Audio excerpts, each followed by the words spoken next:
Telegram पर मैं बहुत सारे बच्चों से कनेक्टेड भी हूँ, मेंटोरशिप मतलब दे रही हूँ बट बिना पैसे के, क्योंकि मुझे अच्छा लगता है अगर किसी ज़रूरतमंद की मैं हेल्प करती हूँ। अगर तुम ऐसे भी सोच रहे 1 महीने सिर्फ सिलेबस करते हैं, अगले महीने सिर्फ रिवाइज करेंगे, सब दिमाग से फिसल जाएगा, सब फिसल जाएगा। बिलीव मी, टेस्ट दे रहा हूँ, रिवाइज करके दे रहा हूँ, सही अप्रोच से कर रहा हूँ, फिर भी मेरे मार्क्स नहीं। लेकिन रिलेशनशिप अगर तुम पर प्रेशर बन रहा है, टॉक्सिसिटी क्रिएट कर रहा है, प्लीज से नो टू इट अभी।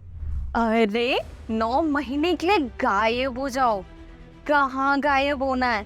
तो राज की बात है, मैंने एक बहुत बड़ा सा महल का निर्माण कराया है। अरे जस्ट मेरे घर के बगल में ही बहुत बड़ा सा प्लॉट था, वहाँ पे महल बनवाया। तो जितने भी सीरियस एस्पिरेंट्स हैं या नॉन सीरियस एस्पिरेंट्स हैं, यू आर वेलकम यहाँ पर आकर गायब होना और गायब होकर पढ़ाई करनी है और सिलेक्शन लाना है। मजाक मजाक मजाक मजाक, आपको तो मजाक करना भी नहीं आता स्वामी। Anyways, so let's begin the video. 9 महीनों के लिए गायब हो जाऊँ। बेसिकली अगर मैं शुरू करूँ अगस्त से, अभी बहुत सारे बच्चे लाइक टेलीग्राम पर मुझे एक लड़की का मैसेज आया था कि दीदी इतना महीना निकल चुका है, मेरा पहला अटेम्प्ट मैं दे चुकी हूँ, एक ड्रॉप ईयर भी चला गया और इतने महीने भी चले गए नीट के पेपर दिए हुए, बट स्टिल अभी पढ़ने का मन नहीं कर रहा है, अभी तक कुछ भी शुरू नहीं किया है, समझ नहीं आ रहा है कहाँ से शुरू करूँ। पिछला बैच जो यकीन का लिया था, ये जो भी लिया था, उसकी भी एक्सपायरी डेट आ रही है, कौन सा न्यू बैच लेकर कहाँ से पढ़ाई करूँ, लाइक इतनी सारी क्वेरीज। और सबसे बड़ा कि खुद के सिलेक्शन पे डाउट होता है कि दीदी क्या हो जाएगा, क्या 9 महीने में हो जाएगा? देख भाई, 9 महीना बहुत बड़ा टाइम पीरियड होता है। हम यहाँ MBBS में ना 2 महीने में नीट का पूरा सिलेबस जितना है वो 2 महीने में हम खत्म करता है। MBBS में जब आ जाओगे हैबिट बन जाती है। और ये 9 महीने कम टाइम नहीं है, बहुत टाइम है। अगर अभी भी ना सारी अपनी जो नौटंकीबाजी है और जितनी शरारतपनी है, जितना तुम मतलब कि एक्स्ट्रा दिमाग इधर उधर चीज़ों में लगा रहे, अगर उन सब दिमाग को ना लाकर अपना एक नैरो सा रास्ता बनाकर ना, नैरो सा प्लानर बनाकर उस पर चलो, तो 81 चैप्टर्स हैं, करना कोई बड़ी बात नहीं है। ठीक है, शुरू करते हैं। इस वीडियो में क्या क्या है कि सिलेबस, पहली बात सिलेबस अवेयर कराऊंगी कि बहुत सारे बच्चों को तो वही नहीं पता होता। 25 लाख एस्पिरेंट्स बैठेंगे 2025 में, but still most of you will not be aware of the syllabus. जबकि तुमको पता है कि अंबानी की शादी में, मतलब अंबानी फैमिली में जो शादी चल रही है उसमें इसने कितनी का ड्रेस पहना है, इसने कितने का खर्चा हो गया, ये सब तुमको पता है, but you guys will not be aware of the syllabus. What's going on? Secondly time table होगा, बुक्स और प्रैक्टिस के लिए बताऊंगी, रिवीजन बताऊंगी, मॉक्स और एनालिसिस बताऊंगी, और relationship reward, the most interesting topic of the video. Okay, let's begin. सबसे पहले सिलेबस। यार एक तो इतनी गर्मी लगती है, अभी पता है रात के 3 बज रहे हैं और मैं वीडियो शूट कर रही हूँ, मैं अपना बढ़कर ही आई हूँ। हाँ, पर फिर भी ना तुमको सब्सक्राइबर बढ़वाने हैं, लाइक करना है, ना शेयर करना है। दीदी मेहनत करती है पर फिर भी कोई अप्रिसिएशन नहीं है, कोई बात नहीं। सिलेबस, पहली बात तो सिलेबस से अवेयर होना बहुत ज़्यादा इंपॉर्टेंट है। क्यों? क्योंकि देखो, जब तक आपको यही नहीं पता है कि आप जिस रणभूमि में जा रहे हो, उस रणभूमि में कितने आपके पास दैत्य दानव है जिनको कि आपको जिनसे कि आपको फाइट करके और उनको डिफीट करना है, जब तक पहले सिलेबस का पता होगा तभी तो पता होगा ना कितने महीने हैं, कितना इनको डिवाइड करके क्या पैटर्न या क्या तरीका होना जिसको फॉलो करने का और उसको ख़त्म करके रिवाइज करके टेस्ट देकर नीट में बैठने का। तो सिलेबस देखो 81 चैप्टर्स हैं। अब ये देख लो, बायो फिजिक्स केमिस्ट्री में कितने हैं? बायो में 32 चैप्टर्स है, फिजिक्स में 28 चैप्टर्स हैं और केमिस्ट्री में जितने चैप्टर्स है 81 चैप्टर्स है तुम्हारे सिलेबस में। क्या करोगे? सबसे पहली बात, अभी वीडियो बंद करते ही बायो की दोनों बुक तुम्हारी खुलेंगे तुम्हारे सामने, फिजिक्स की 4 बुक्स खुलेंगे सामने, केमिस्ट्री की 4 बुक्स, 4 ही बुक्स है ना, हाँ 4 बुक्स खुलेंगे सामने। और सभी से जितने चैप्टर्स है ना, बायो का एक पन्ने पर सारा सिलेबस लिखो कि ये चैप्टर्स है, फिजिक्स का ये चैप्टर है, केमिस्ट्री का ये चैप्टर है, और ये तीनों पेजेस जो तुम्हारे चैप्टर्स लिखे हुए तुम्हारे दीवार पर, तुम्हारे स्टडी टेबल तुम्हारी आंखों के सामने होना चाहिए, ताकि यू विल बी अवेयर कि 81 चैप्टर्स, एक ओवरऑल आइडिया तुम्हारे दिमाग में होना चाहिए कि भाई 1 महीने में कम से कम तुम 9 चैप्टर तो खींच कैसे भी करके 9 चैप्टर्स तो कर। सेकेंडली टाइम टेबल क्या है? आज दीदी आप क्या टाइम टेबल नहीं लेकर आए हो? तो भाई अब वो कोई टाइम टेबल नहीं होगी। 9 से 10 आपको उठना है, 10 से 11 आपको नहाना है, 11 से 12 आपको वॉशरूम में रहना है, 12 से आपको बाहर पढ़नी है। ये कोई टाइम टेबल मैं नहीं आज लेकर आई हूँ, आज मैं बस इसी के साथ आई हूँ। इसी में मैं जो बताऊंगी नथिंग इज स्क्रिप्टेड, जो निकलेगा यहाँ दिल से निकलेगा, दिमाग से निकलेगा। अगर क्लिक कर गया और फॉलो कर गया तो सिलेक्शन हो गया, अगर नहीं भी किया तो यार मैं तो बताकर चली जाऊंगी, किसी एक का भी फायदा होगा तो मेरा काम खत्म है वहाँ। टाइम टेबल रोज का गोल ओरिएंटेड टाइम टेबल तुम सुबह उठते ही बनाओगे कि आज सुबह मैं उठी, मुझे 8 से 10 ये करना है, फिजिक्स के 50 क्वेश्चंस लगाने हैं, मुझे 10 से 12 केमिस्ट्री का ये वाला लेक्चर लेना है, मुझे रात के 8 से 10 इसका रिवीजन करना है। ये गोल ओरिएंटेड विद टाइम ये तुमको अपना रोज का प्लानर बनाना। और टेलीग्राम पर मैं बहुत सारे बच्चों से कनेक्टेड भी हूँ, मेंटोरशिप मतलब दे रही हूँ बट बिना पैसे के, क्योंकि मुझे अच्छा लगता है अगर किसी ज़रूरतमंद की मैं हेल्प करती हूँ क्योंकि अफोर्ड नहीं कर पाते, तो मैं उनको बोलती हूँ कि भाई इतनी सही तेरे पास प्रॉब्लम, तो मुझे बस रोज का अपना टारगेट भेज। व्हाट्सएप पर बहुत सारे बच्चे मुझे रोज का टारगेट भेजते हैं, टेलीग्राम पे भेजते हैं, और इससे क्या होता है उनको लगता है कोई उनको है देखने वाला, कि कोई उनको है जो उनको देख रहा है कि बच्चा क्या कर रहा है, अब मुझे दीदी को भेजना है तो मुझे इतना तो एटलीस्ट करना ही पड़ेगा। अगर मैं दीदी को बोलती थी आज पूरे दिन मैंने सिर्फ फिजिक्स ही किया है, 50 क्वेश्चन किया, दीदी खुद बोलेंगे 50 क्वेश्चन क्यों किया है, तो डर जिसके कारण है। लेकिन अगर कोई भी नहीं आपको भेजने के लिए तो फिर गोल ओरिएंटेड टाइम टेबल बनाओ, ठीक है। इसके अलावा बुक्स और प्रैक्टिस शीट, देखो बहुत सारे टॉपर्स के इंटरव्यू देखना, कुछ टॉपर्स बोलेंगे कि मैंने फिजिक्स में एच.सी. वर्मा लगाई थी, डी.सी. पांडे लगाई थी, ये लगाई थी, वो लगाई थी। भाई मैंने नहीं लगाई थी, मैंने यकीन बैच का मॉड्यूल भी खरीदा था, लक्ष्य बैच का भी मॉड्यूल खरीदा था, बट मैं तो इतनी फुर्तीली थी कि मैंने किसी के मॉड्यूल 2 चैप्टर से ज़्यादा किए ही नहीं होंगे। तो फिर दीदी आपके 660 मार्क्स कैसे आ गए?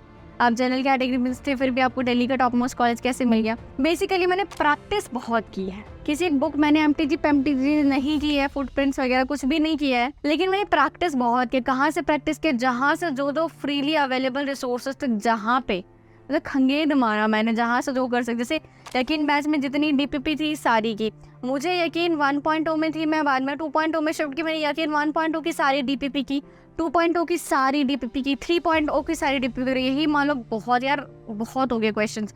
इसके अलावा भी जब मैं रिवाइज करती थी पूरा चैप्टर ना, मैं उम्मीद बैच जितने भी 1.2 2.0 उम्मीद जितने बैचेस थे, 2 ही बैच आ चुके थे, सबका प्रैक्टिस शीट फुल चैप्टर का वो करती थी। मैंने प्रैक्टिस बहुत किया है, online available resources, freely available resources से ही किया है। तो ज़रूरी नहीं है कोई बुक खरीदो, लेकिन प्रैक्टिस बहुत करो, चाहे मॉड्यूल सॉल्व करके करो, चाहे कुछ भी करो, लेकिन प्रैक्टिस आपको बहुत करनी है। रिवीजन का क्या है? आज का पढ़ा आज करो, कल का भी पढ़ा आज ही करो, मतलब कल जो पढ़ा उसका आज ही करो।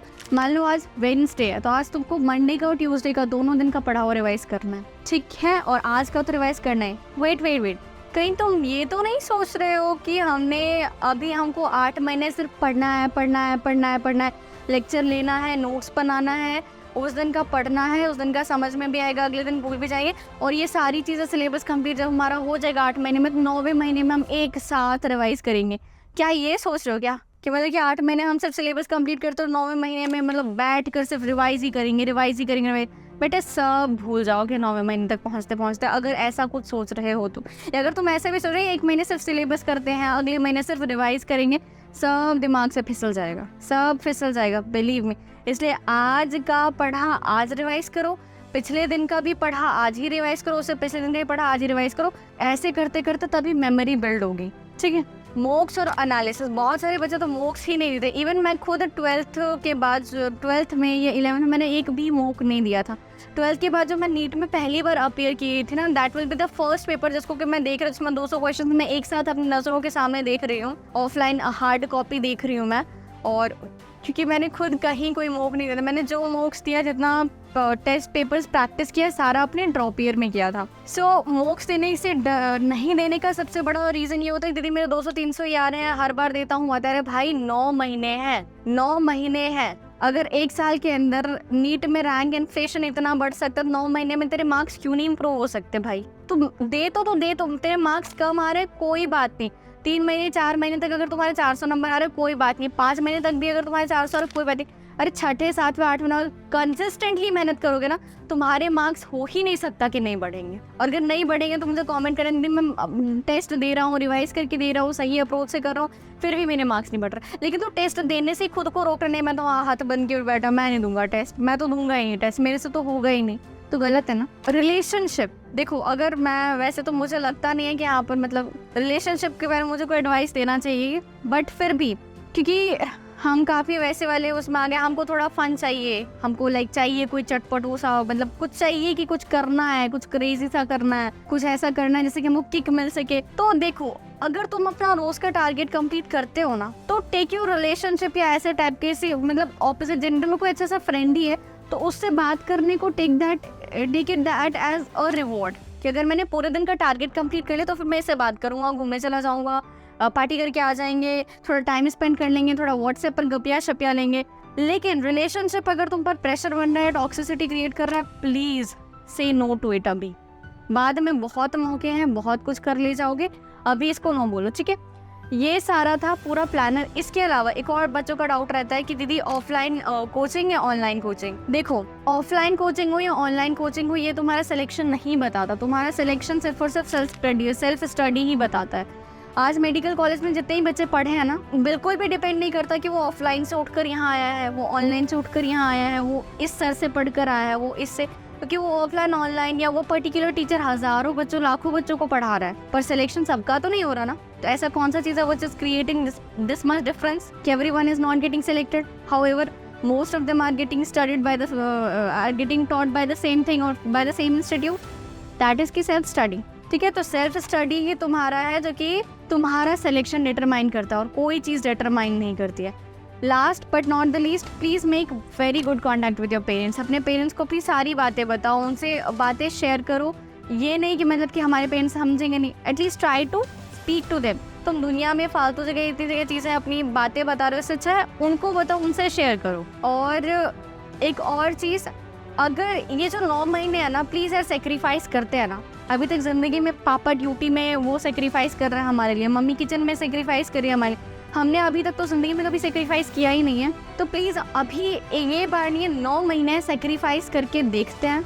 यार इमेजिन जब तुम 9 महीने बिल्कुल कंसिस्टेंटली सभी मोह को त्याग के, 9 महीने बिल्कुल सेक्रीफाइस करके, मेहनत करके तुम वो नीट के पेपर में बैठोगे, उस दिन तुमको पता तुम इतने क्वेश्चंस करके अगर तुम 650 प्लस स्कोर कर रहे हो, जब तुम नीट के पेपर एग्जाम हॉल से बाहर निकलोगे ना, उस टाइम तुम्हारी खुशी ही अलग होगी। उसके बाद भाई तेरे को जहाँ जाना है, तेरे को कन्याकुमारी घूमना है, तेरे को कश्मीर घूमना है, तुझे वाटर पार्क जाना है, तो वहाँ पे पड़े रह के 1 महीने तक घूम कर आओ। बहुत अच्छा टाइम गैप मिलता है नीट और मेडिकल कॉलेज में एडमिशन और काउंसलिंग के बीच में। जो करना है, लाइफ बहुत चिलिंग हो जाएगी। पढ़ाई ऐसा नहीं है रुक जाएगी, बट बहुत ही आराम और स्लो पेस के साथ चलेगी, सब कुछ मैनेज हो जाएगा। तो बस ये था थोड़ा कि 9 महीने के लिए गायब होकर सिर्फ पढ़ाई पे फोकस करो। बाकी सारी चीज़ें अगर तुम कुछ सेक्रीफाइस भी कर रहे हो ना, तो मेडिकल कॉलेज में सीट मिलते सारी सेक्रीफाइस वाली चीज़ जो तुम्हारे हाथ में वापस आ जाएगी। बट अगर 9 महीने लापरवाही की ना बेटे, तो सीट तो गई मेडिकल कॉलेज में। जो चीज़ के पीछे तुम पड़े हुए थे ना, चाहे वो जानू मजनू कुछ भी हो, वो भी निकल जाएगा। सो बेटर इज कि गो विद द सेफेस्ट रास्ता, ताकि आपको आपकी मंजिल मिले, इज्जत मिले, पेरेंट्स को भी इज्जत मिले, और उसके बाद जो खुशी होती है वो अलग लेवल की होती है, जो मैं फील कर पा रही हूँ।